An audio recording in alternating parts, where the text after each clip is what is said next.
आपल्यासोबत मनोज जरांगे पाटील आहेत. दादा आत्ताच आपण मंत्री अब्दुल सत्तार यांच्यासोबत 10 मिनिटं बोलला. जवळपास काय बोलणं झालं? त्यांचा फोन आला होता की माहिती देण्याच्या बाबत. हे त्या दिवशी ते आले होते आणि त्यांनी सांगितलं होतं की मी सगळे विषय CM साहेब आणि DCM साहेबाच्या कानावरती टाकतो म्हणून. आमचा हट्टच ते आहे, नागरच ते आहे की 83 क्रमांकाला मराठा आणि कुणबी एकच. राज्यातल्या मराठ्यांचं कल्याण, सगळ्या सोयऱ्यांची अंमलबजावणी. तुम्ही त्याची अधिसूचना काढली, त्याची अंमलबजावणी करून टाका, याबाबत चर्चा झाली. हैदराबादचं गॅजेट, सातारा संस्थांचं आणि बॉम्बे गव्हर्नमेंटचं गॅजेट हे सरकारी नोंदी आहेत. हे गॅजेट तुम्ही लागू करा, हे आम्ही त्यांना त्यावेळी सांगितलं होतं. त्यांनी जरा आता डीपमध्ये सगळी माहिती दिली, चर्चा केली. म्हणे मी बोललो आहे पण होईल व्यवस्थित असं त्यांनी सांगितलं. आम्ही त्यांना सांगितलं की आम्हाला हट्टच आमचा काही नाही, आम्हाला राजकारणात नाही जायचं.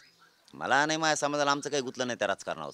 आरक्षण मात्र पाहिजे आणि नाही दिलं तर मग नावेला जे आम्हाला तिकडं जावं लागणार आहे. राजकारणात गेल्याशिवाय मग आम्हाला किंवा सत्तेकडे गेल्याशिवाय आम्हाला पर्याय नाही, कारण तुम्ही देत नसाल तर. हे त्यांना सांगितलं. पण ते पॉझिटिव्ह ते म्हणजे आणखीन 1-2 दिवस थोडं थांबा. म्हणलं 1-2 दिवस नाही, 2-4 दिवस थांबवायचं, काही अडचण नाही आम्हाला. 8 दिवस थांबतो, त्याचं काही नाही. आणि ते माणूस चांगला आहे, कारण ते प्रखर आहे. मी मागेही सांगितलं होतं ना एका भाषणात की ते सडेठोक धंदा असतो. जे आहे ते खरं सांगायचं, खोटं सांगायचं नाही, असं एक त्यांचा वैयक्तिक रूल आहे.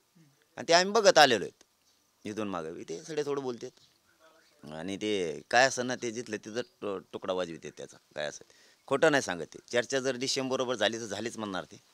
ते जर म्हणले मुख्यमंत्र्यासोबत झालीच नसता नाही. म्हणून आपलं बोलत होतो मी फिरत त्यांना. अचानक आलता फोन त्यांचा, घेतलं म्हणणं ऐकून त्यांचं सगळं. शेतकऱ्यांच्या बद्दलचं बी त्यांनी सांगितलं की आम्ही शेतकऱ्यांच्या बद्दलचा पुन्हा एकदा विषय घेतोय म्हणून. चांगलं म्हणलं, शेतकऱ्याचंही कल्याण करून टाका सरसकटचं. ते बोलणं झालं, ते दिली माहिती त्यांनी. आणखीन जाणार आहेत ते वाटतं, मला वाटतं काहीतरी अमित शहा साहेब आलेले आहेत आज का उद्या बहुतेक, मला माहीत नाही. साहेब म्हणत, सत्तार साहेब आत्ता म्हणत होते. त्यामुळे हे 1-2 दिवस फक्त हे करा, पुन्हा एकदा आम्ही या विषयावर बोलणार. आमचं म्हणणंच ते आहे मग की आम्हाला त्यांना बोलायची गरजच नाही राव. DCM असतील किंवा CM असतील, बोलायची गरजच नाही ना आम्हाला. सत्ताधारी ती आहेत, केंद्रावर ते बसलेले सत्तेच्या, त्यांनाच भांडावं लागणार आहे. आम्हाला त्यांना बोलायची गरजच नाही. सगळ्या सोयऱ्याची अंमलबजावणी दिली, बोलायची गरज नाही. तुम्ही 83 क्रमांकाला मराठा आणि कुणबी एकच आहे. 2004ला JR काढलेला आहे. तो जर दुरुस्त केला, त्याच्या शिथिलता आणली, तो दिला, ही दुसरी गोष्ट. आम्हाला काय बोलायची गरजच नाही. तिसरी गोष्ट, हैदराबादचं गॅजेट आहे, सातारा संस्थान, बॉम्बे गव्हर्नमेंटचं 1 वर्षापासून म्हणतो आम्ही. ते लावलं तर आम्हाला बोलायचीच काय गरज आहे त्यांना. शिंदे समिती तुम्ही गठीत केली, 4थं काम. शिंदे समितीला जर कामाला लावलं, रेकॉर्ड शोधायला जर लावला, आम्हाला काय बोलायची गरजच नाही ना. तुम्हाला काय बोलायची गरज आहे आम्हाला? तुम्ही रेकॉर्ड शोधायला लावून नोंदी शोधायला लावल्यात, नोंदी शोधत नाही. समितीला तर मुदत वाढ दिली, काम तर कुठंच नाही. तुम्ही केसेस मागे घेतो म्हणले, ते घेतल्या नाहीत. मग तुम्ही नेमकं करतायच काय? तुम्ही करतायच काय? सगळ्या सोयऱ्यांची मागणी ती आमच्या व्याख्याप्रमाणे घ्या म्हणतोय. आमचं म्हणणंच ते साधं आहे, तुम्ही ते द्या. काय बोलायची गरज आहे ना आम्हाला? काय करायचं राजकारणाचं आणि भिजकारणाचं? काही गरज नाही आम्हाला राजकारणाची, काही गरज नाही. मला नाही, माझ्या समाजाला नाही. आमचा आनंद आरक्षणात आणि ते OBCतून पाहिजे, ते द्या बस. काही गरज नाही आम्हाला.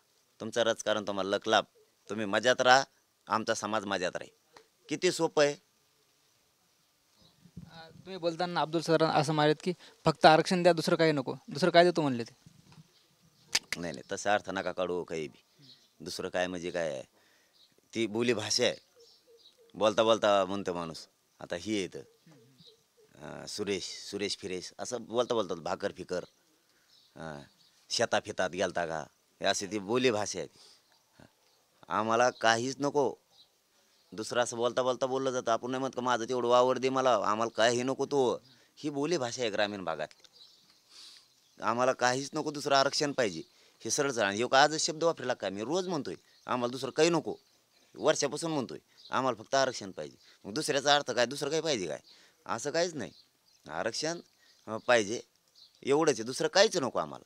ही बोलीभाषा आहे, सहज ग्रामीण भागात बोललं जातं. म्हणजे काय त्याचा दुसरा अर्थ लगेच वेगळा थोडा असतोय.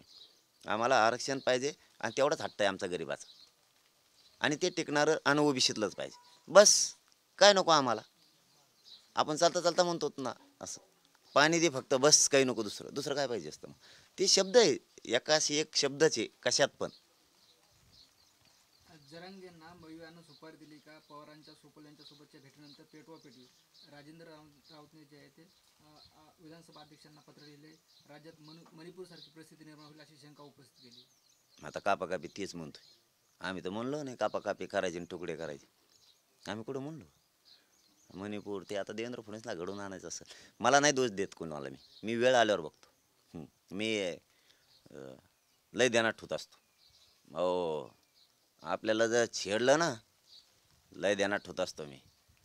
जातो आणि मी सुद्धा. भाऊ एवढं सोपं नाही बोलायचं आणि काही पण बोलायचं. सोपं नाही बॉस.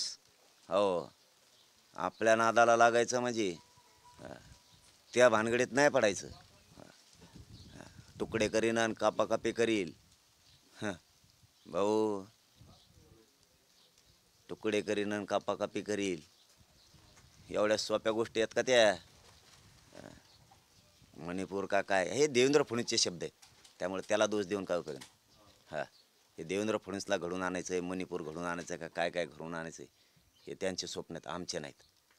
आम्ही प्रत्युत्तर कुठं दिलं तसं देता आलं असतं ना. बघू वेळ येईल, वेळ येईल. वेळ प्रत्येकाची बदलती. वेळ येईल. मला गोळ्या घालून माझ्या मुलांना रडवणार का असा सवाल राजेंद्र राऊतांनी तुमच्यासमोर उपस्थित केला आहे. गोळ्यान फिड्या इतका रडका कावापासून बोलायला लागला तू तर लय मत होता. मी सैन्यात होतो, शिवाजी महाराजाचा नामका होतो, माझ्या गोळ्या घालणार पोराला गोळ्या घाल. तुला कोण गोळ्या घालीन? कोण लागून गेला तुला गोळ्या घालायला आणि तुला रडायला? लयच रडकं रड बोलायला लागलो आता. त्या दिवसण्याचं बघ मनात एवढं. बाकीचं बघू नंतर.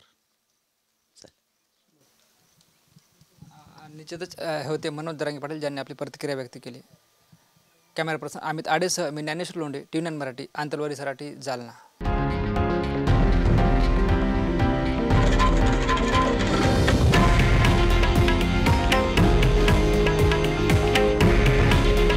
हे आहे देशातील नंबर 1 न्यूज नेटवर्क आणि आपण पाहत आहात TV9 मराठी.